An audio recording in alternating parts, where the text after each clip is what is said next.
Well, I'm Philip Headley, and I'm sitting here outside the house of my daughter Carolyn in Toronto. It's August 1999. As a matter of fact, it's only a couple of weeks since my 80th birthday. And Carolyn and I have been trying to get in order some old 16mm black and white cinema film that's been cluttering up my garage for years. It's film that my mother took in the 1930s, well, 1929 to 1941. And it starts off with the home that my parents set up in 1910 when they were first married, at the Cabin, Kennington, Ashford, Kent.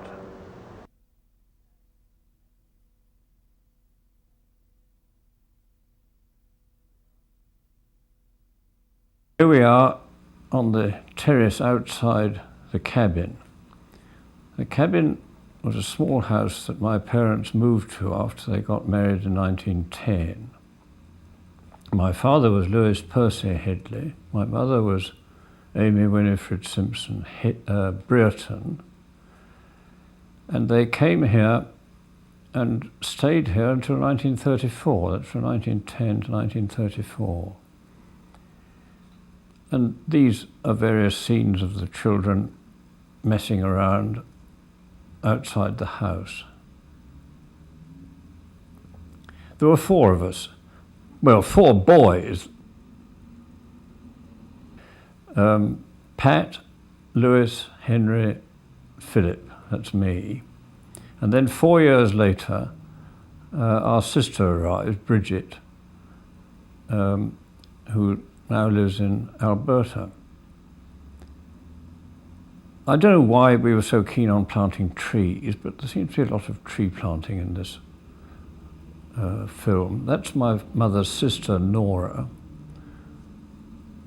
and Anne Cobb, who was a member of the family that Nora used to look after.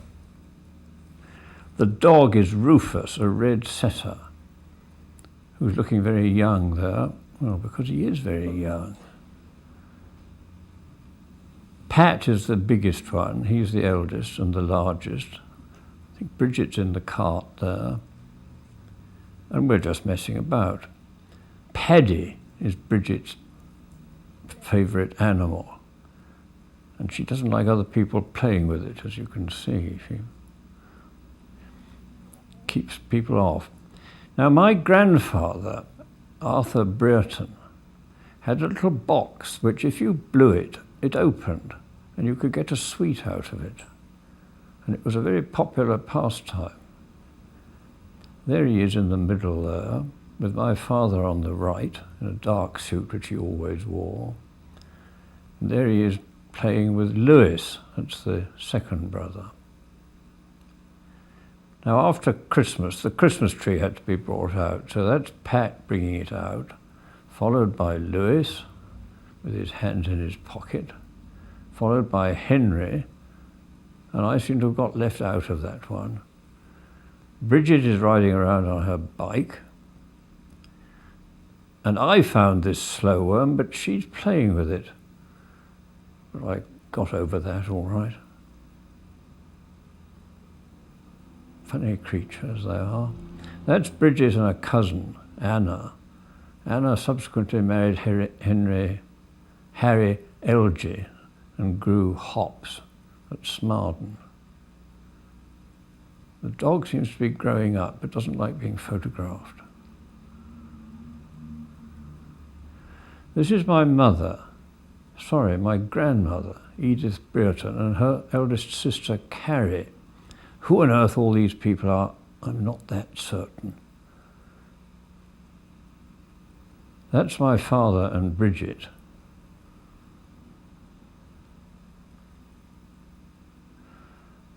And that's my grandmother and her youngest daughter, Sheila, my mother's sister, with Bridget. If you don't know the game of French cricket, it involves not a little cheating, but the idea is that the ball should be bowled and touch the legs of the other opponent. This is Bridget trying to do it, but of course she's cheating wildly. Various members of the family fooling about. My mother and Henry on the left, me and Bridget on the right, playing some sort of card game, I suppose. Great Aunt Carrie and Sarzi. Sarzi was a Norwegian lady, Clarissa Larsen, who looked after me from the age of 2, and she kept coming and going for very many years, and she figures in this film in various places.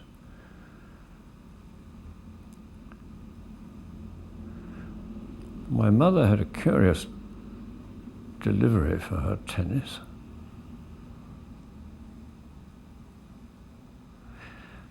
These are shots. This is a captive tennis ball. That's Michael Head, who became a composer and singer of considerable distinction. Lewis, Pat, a visit from the Horsnails, Alfred and May Horsnail and Headley Horsnail, and his wife, who was always known as Bep. She was Dutch. Now this is complicated because Headley Horsnail is Alfred's son by his first marriage to Millicent Headley. Millicent died, and he wished to marry May, which is the one in this photograph. But at that time it was illegal to marry your deceased wife's sister, so they had to come to Canada, to Toronto in fact, to be married. There they go, down the road. That's my father's T-model Ford, out at the crossroads. Of course you don't have to look which way if there's any more cars coming, because you know there aren't.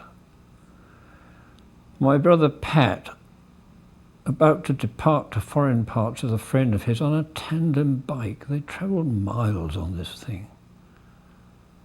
All over Europe, over the Alpine passes. Goodness knows where they didn't go.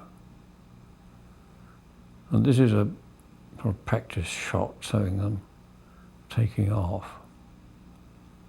Here they go again.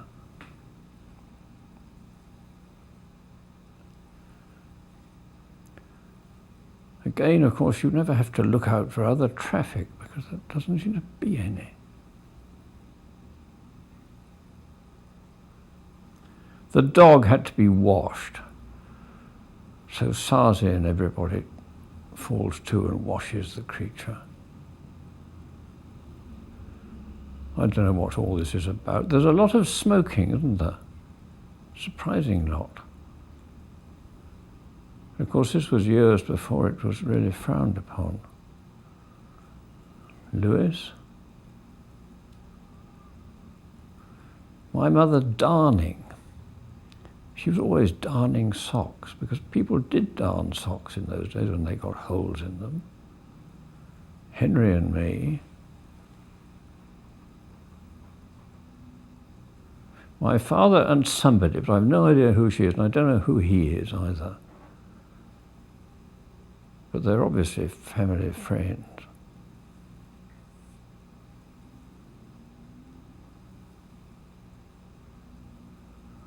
This is tea in the garden at the cabin with Mademoiselle Anne Hasler in the middle there, just behind Lewis.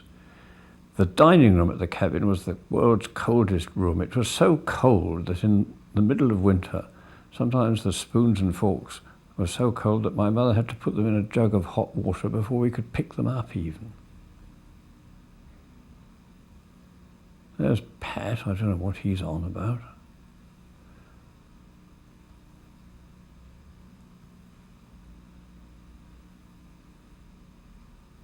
Now, the Brigands of Mountain Limits was a dramatic fragment that my mother got together. And this was all us dressed up. Travellers, Lewis on the right, my mother on the left. For some reason, the father of the family is about to depart and walk off somewhere, leaving the family at the mercy of the Brigands, who now appear, Pat and me. And they walk off with the little girl, which is Bridget, carry her off. The mourning parents wail their loss. Here's the brigand who's got his victim tying her up, Pat, the brigand, Bridget is the victim. So, but help is at hand, because here's somebody with an Irish shillelagh which used to hang in the hall, knocked the brigand for 6, rescued the child, but back at the base the family are distraught. The husband has returned, he sets off in pursuit. The police are called, and off they go in all directions looking for these brigands. She's been rescued, returned to the bosom of her family. The brigands are in the hands of the law and will soon be wheeled off to suffer whatever fate brigands suffer.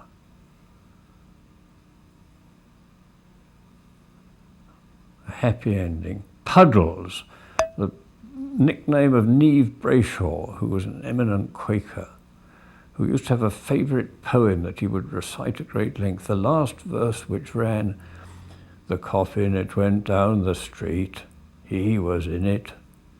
They said the lift will go down in a minute, he was in it." That was Puddles. But this is Professor J.H. Westcott, great friend of my father's, such that Lewis was named after him, Lewis Westcott Headley. He was a professor at Princeton University and a colleague and friend of Woodrow Wilson. That's Mrs. Westcott on the right. And Woodrow Wilson, before he became president, came over to Ashford once, and my father had to take him round Canterbury and show it all to him. Another family group, Uncle Paul, my father's brother, grandfather there, Bertram, Mark, me, I should think, Henry, my father. What everybody's doing here, it's hard to say, but they're all shaking hands with each other. This episode, I really don't fully understand. I think it must have been a staged happening for the benefit of the camera. But just what the plot was, it seemed to be to remove Henry's jacket, which you wouldn't think had great dramatic possibilities, but that's what they seem to be doing, or either removing it or putting it on. See, that's Pat on the right. Henry is indignant at this. Lewis on the left, my mother in the middle. And that all seems to be peace and quiet, but it isn't so, because they then seem to want to take Henry's jacket off again.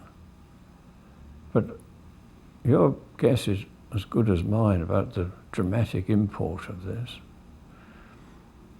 Now here they are, my mother and father chasing off in order to return, I suppose for the benefit of the camera. Down, Rufus, don't jump up, down. And here they come. This is the whole family gathered out at the cabin.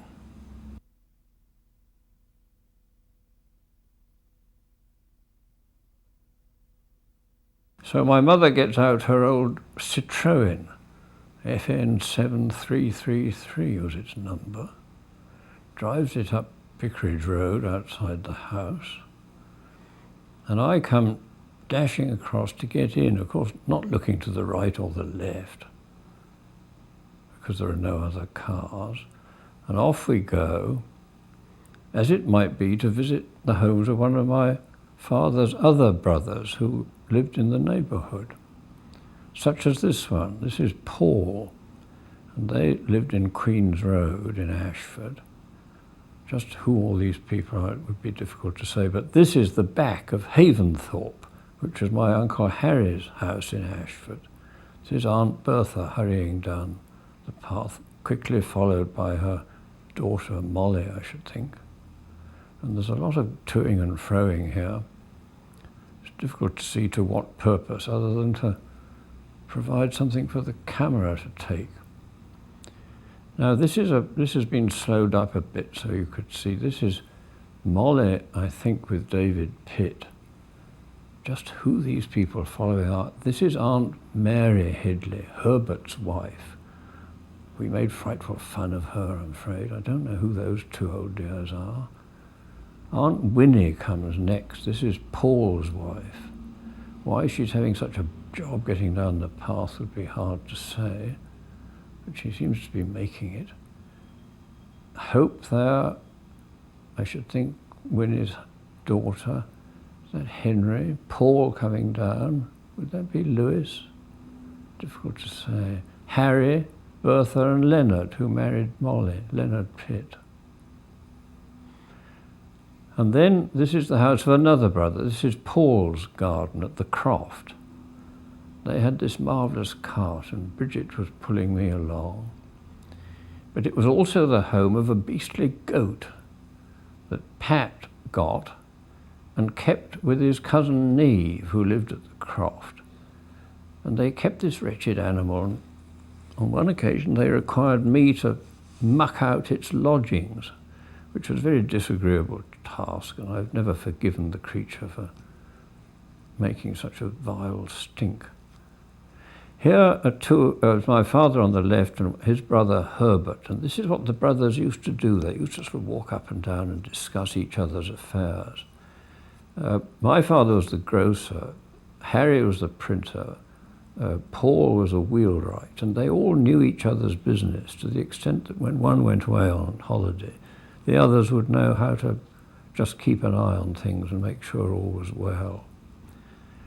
This picnic, I think, was probably on the Wye Downs, or possibly on White Hill. Pat and Bertram in the middle there, I guess.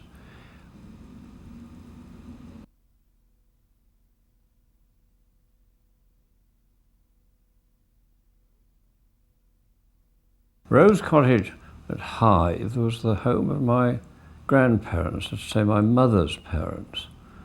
Arthur Frederick Brereton on the right and Edith Mary Simpson on the left. Here is Edith Simpson on the left with her eldest sister Emma Hogg at Rose Cottage. And here is my grandfather, always known as Grap, G-R-A-P. And here they come out of the back door at Rose Cottage on the occasion of their golden wedding.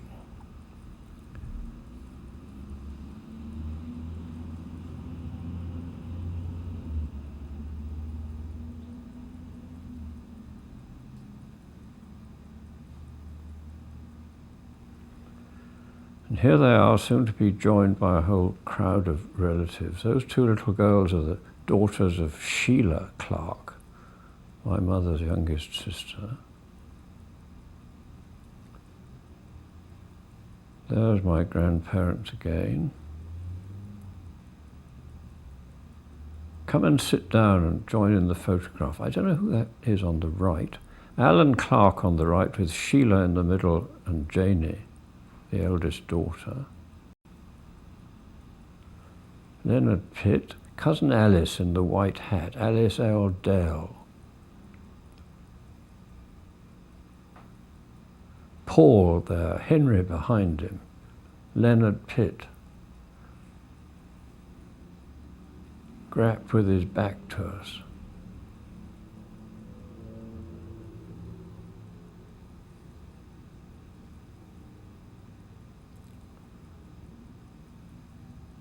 Pat in the middle. We're made to sit down, Lewis, Bridget, me and Henry.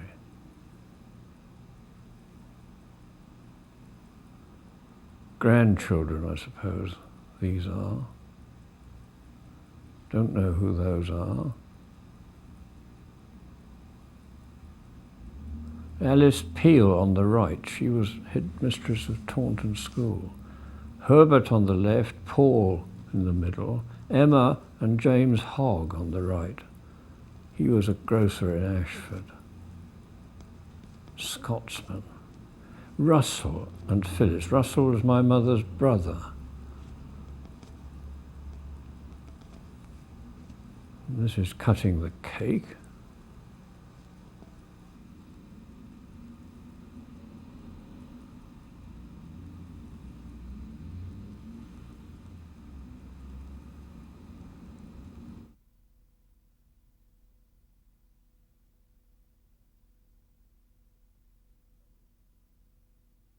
Another wedding, this time Esther Headley, who was the daughter of Harry Headley, and Alan Penney bridesmaids, Hope on the right and Carol on the left. Alan Penney was not a great favourite of us boys. We teased him unmercifully. That's Harry Blackburn and his wife. He was Vicar of Ashford, and although it was a Quaker wedding, I believe he somehow took part in his own way in the wedding. Bertha and Harry down on the right there. And there they're trying to organise the photograph, I think. Alan Penney, we once perpetrated a trick on him. We put a glass of water, full glass, up against the ceiling, gave him stood on a chair to do it, gave him a walking stick to hold the glass up with, and then went away and left him, which caused great amusement to us, but I shouldn't think to him. My father trying to organise the Blackburns to be photographed. They seemed to be a bit reluctant. I'm not surprised, really. Harry in the middle there, great sense of humour.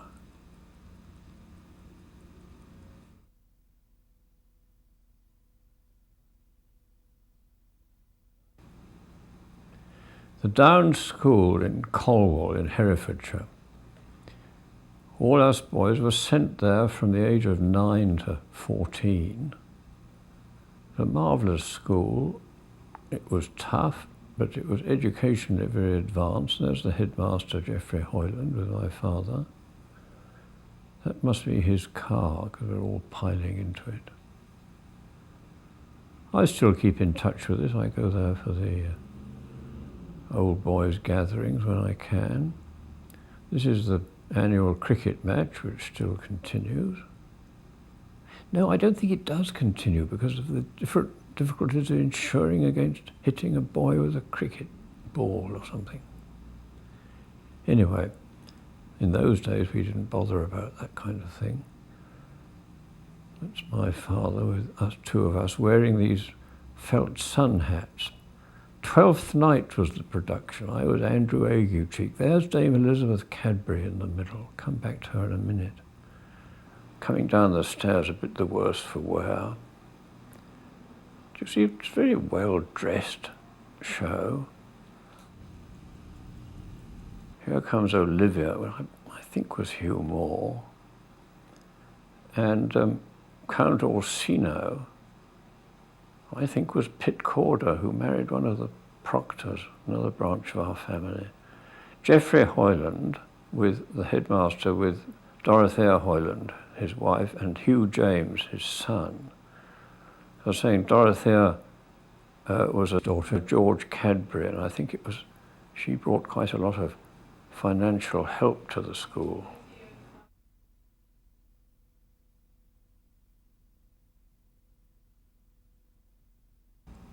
We had some marvellous seaside holidays. This is at Dawlish Warren. Bridget is being taught to do breaststroke by leaning over a sort of tuffet thing. Now this is a rare photograph of my father without his jacket on. It's very rare indeed for him to take his jacket off. He didn't, of course, take his hat off at the seaside. You wouldn't do a thing like that. And here they go off bathing at Dawlish Warren.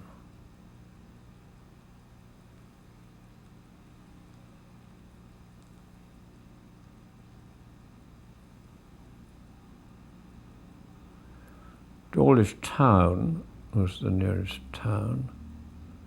Quite a nice spot with water and funfair and things to do. Cricket on the sand. Well done, he's just got in.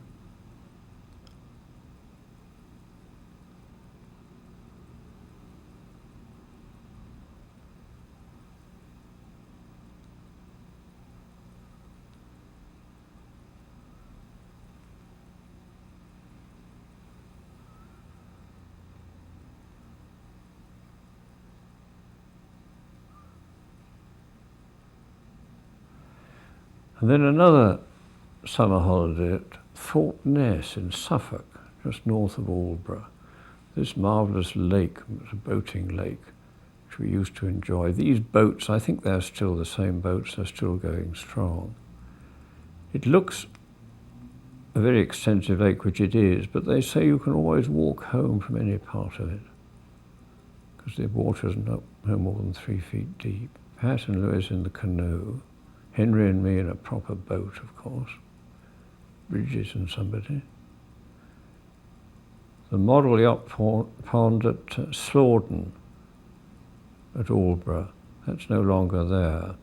Thorpeness pulling in the fishing boats on a big capstan. Of course, they're all little petrol engines now, but this is how it was done. You had to step over the rope or else you hurt your shins. This is the boat being pulled up.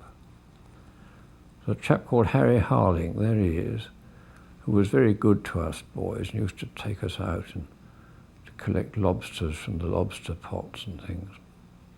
It was the most marvellous sight for a holiday, and of course we've continued to go up there, and I've now got a house in Aldborough and still go there.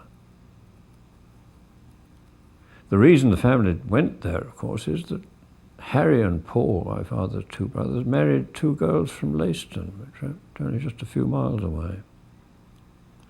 There's Pat having a sleep. The ivory ball. Now, the ivory ball was a heavy ball, which went down little channels very well, much better than a tennis ball.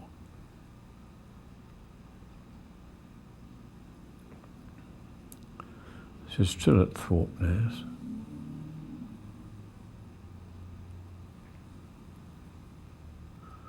Another one of Harry Harling coming in on the boat.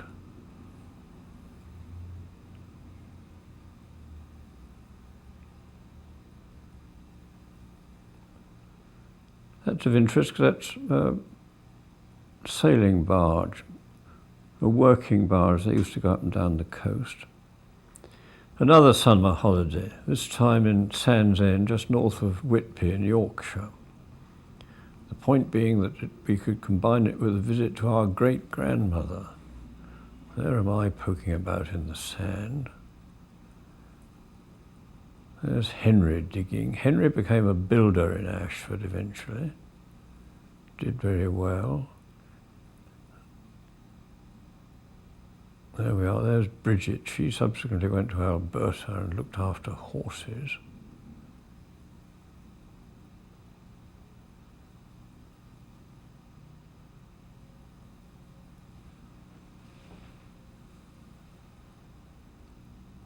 Lewis on a horse.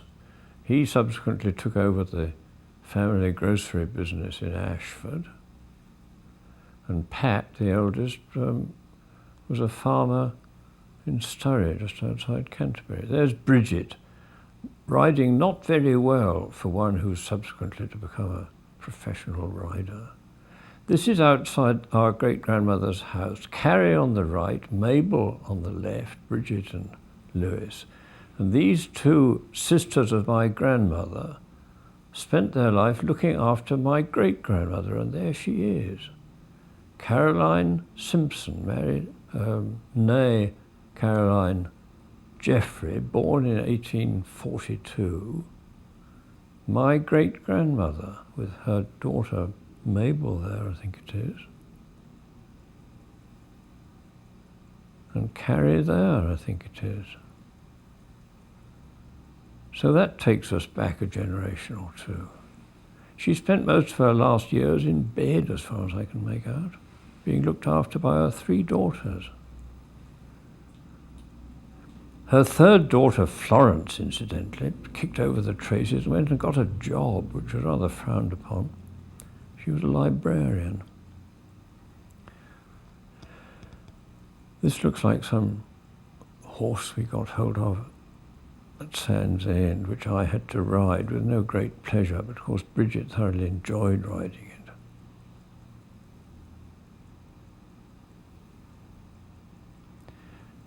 And now another holiday, this time Trebarwith Sands in North Cornwall, where we tried to surf in Atlantic rollers. and Bridget got a bit more expert with her riding.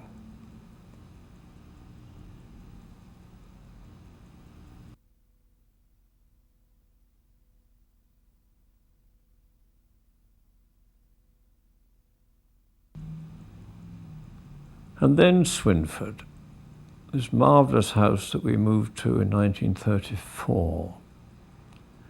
This scene, you may wonder what on earth's going on, where we're watering a bit of the orchard with an old fire hose in order to turn it into a tennis court. And that's what these scenes are really about for some reason. It was a marvellous old Kentish manor house on one side. On the other side, it was this sort of Dutch facade. My mother loved it dearly. She found it unoccupied and used to take Pat over there in the evenings and go around the garden. It was unoccupied for years. And eventually, so the story goes, my father came back one evening and said he'd bought it and we were going there, having not consulted anybody as far as I know. So on August the 8th, 1934, we all went there. Had a most marvellous time till my father died in 1952. This is the tennis court that's been now got into fairly good shape. That's the back of the house, the old side, with Henry coming out. You see, we're all much older now. We've got winter clothes. It must be winter. And we're all going off in this old Ford car. For some reason, Pat. The middle there's Joe Howe, a cousin of ours, who's still around, lives in Sevenoaks. Me and Lewis there.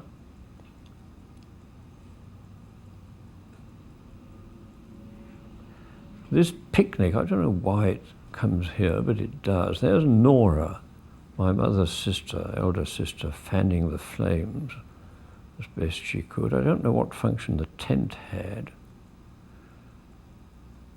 And there's me about to perform a culinary miracle, which you want to watch very carefully. There's my mother. Nora's getting the thing. Now watch this, because this is going to be a pancake. And is it going to work? It is. I caught it. This is some concrete works around by the pound at Swinford. I don't know what it was in aid of. Bridget doesn't want her photograph taken. My mother comes out of the garden door at Swinford, and my father is taken around in a bath chair, not because he was infirm, but I think it was regarded as fun. And then Bridget had a horse called Earwig. Looks as though Pat's been put on top of it, poor creature, because he was what people have called a large gentleman. And here they go down. That's the back of Swinford again. Quite a different architectural style to the Dutch style front. And here they are in the field. My father is asleep in a deck chair. I don't know where this was taken. It looks as though it's by the seaside, doesn't it? But whereabouts, I don't know.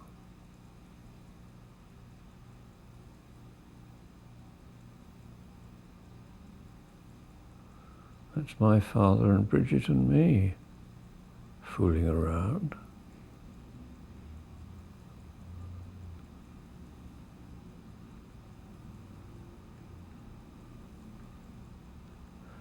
And this is Sheila's two daughters, Janie and Elizabeth. Janie was subnormal and died at the age of 66 in a home very recently. Elizabeth lives in Nanton near Bridget.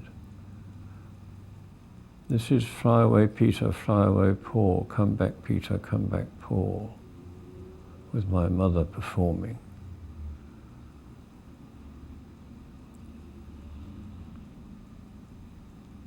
Snow at Swinford. It was rather magical when there was snow there.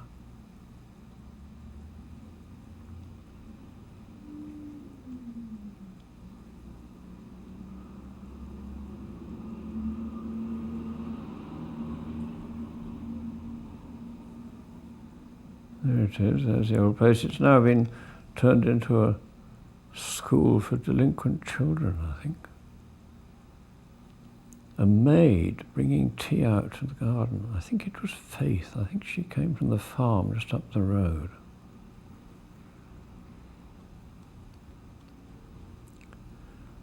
Cricket again.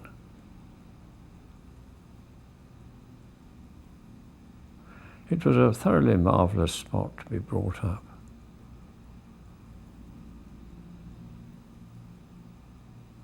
My room was in the middle there, a little tiny room.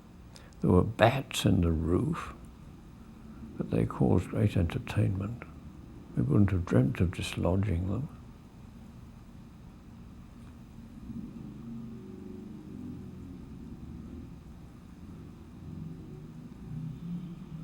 A nice swing by Bridget. Now Pat married an Austrian wife, Traudel, and there she is with her parents. He was called Schmidt. He was a judge in Vienna, and I believe he got killed in the war somehow, but she didn't. She came over after the war. Traudel used to like to wear Austrian national costume.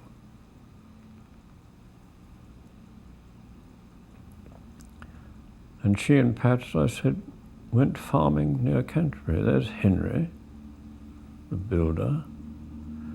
This pond we dug ourselves with our own hands. Sarsi's coming round to see what's going on. There am I walking out of the garden door at Swinford. Tea again. Tea seems to take a big part in these photographs, doesn't it? Well now, who is this? Well, this is the next generation. This is Michael, who is Lewis's son. Born, I think, 1940. Joined by his cousin Peter, who is Pat's son. And there they are on the lawn at Swinford.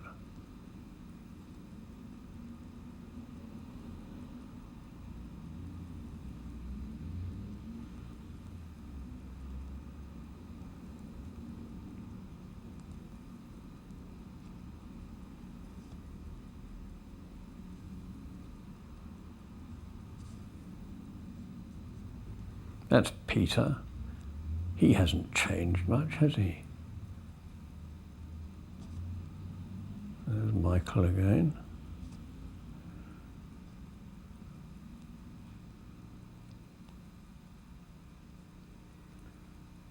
There's Michael with his grandfather and Peter.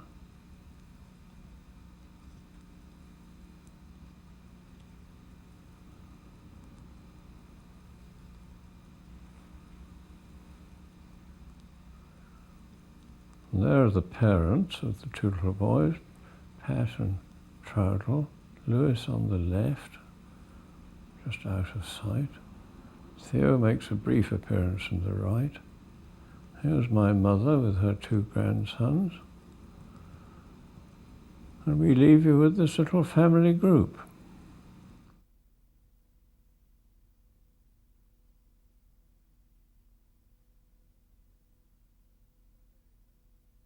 So there it is. Those two little boys now are nearly 60. One of them's a grandfather. But I hope you've enjoyed this brief encounter with ancestors from the distant past, despite its technical imperfections. And perhaps, who knows, they would wish to send greetings to their descendants in the distant future. Goodbye.